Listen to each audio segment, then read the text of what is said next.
The Golden Flower by Nina Jaffe, adapted by Annie Liu. I'm Mateo.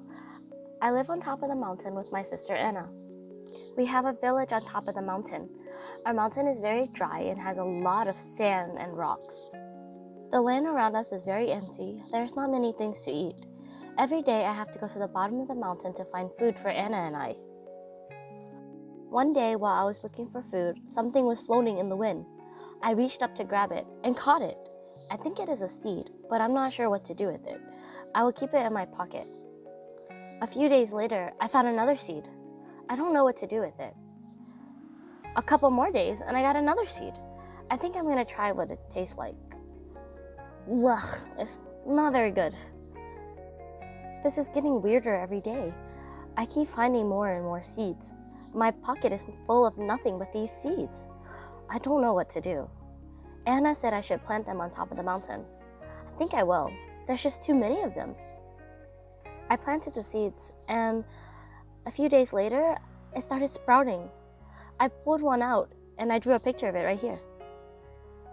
One day, while I was observing the little sprouts that came up, a whole beautiful forest with many colorful flowers just grew right in front of my eyes. I am so excited.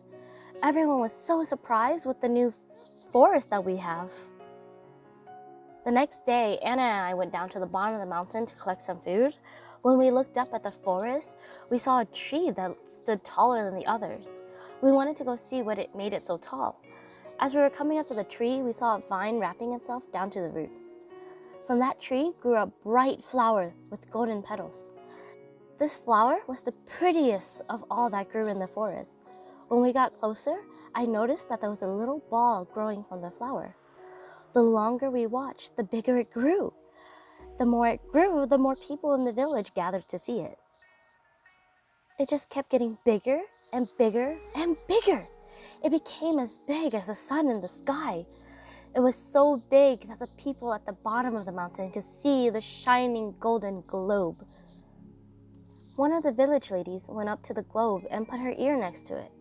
She told us that if we put our ear next to the ball, we can hear strange noises coming from inside. Everyone took turns listening, and no one could figure out what was inside. Everyone hurried away, so scared, and never came back. I, on the other hand, was fascinated. Even though Anna was too afraid to go near the golden globe, every chance I had, I snuck to visit it. I was the one who grew it. I can't be afraid of it. One day, while I was visiting the Golden Globe, I saw a strange man climbing up the side of the mountain. I quickly ran to hide from him, but I heard him mumbling to himself. Something about taking the Golden Globe? I didn't want that to happen. As he was climbing up, I can see another man on the other side of the mountain climbing up now. I can't hear what he's saying, but I think it's something about taking the globe too. They both ran to the globe without stopping once they finished climbing. I didn't know what to do at this point. I just saw them both running to the golden globe. They both grabbed the globe and started fighting for it. One of the men yelled out that the pumpkin was his. I think he called the golden globe a pumpkin. While I was distracted, they pushed and pulled back and forth, arguing about the pumpkin. They pulled so hard, the vine broke.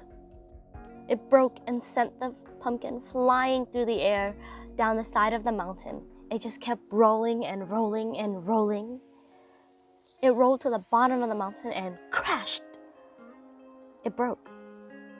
The pumpkin cracked open and water started flowing out. So much water that it flooded up the side of the mountains. It was amazing. Everyone at the bottom of the mountain ran up the side of the mountain, and we were all afraid that it was going to flood over us. But it stopped right at the edge of the forest that had grew. Looking down at all the water, we saw so many different animals. There were whales and dolphins and crabs and even sunfish. Everyone was so amazed that we now have beautiful trees and waters and even animals in the ocean. I don't think this week could have been any better.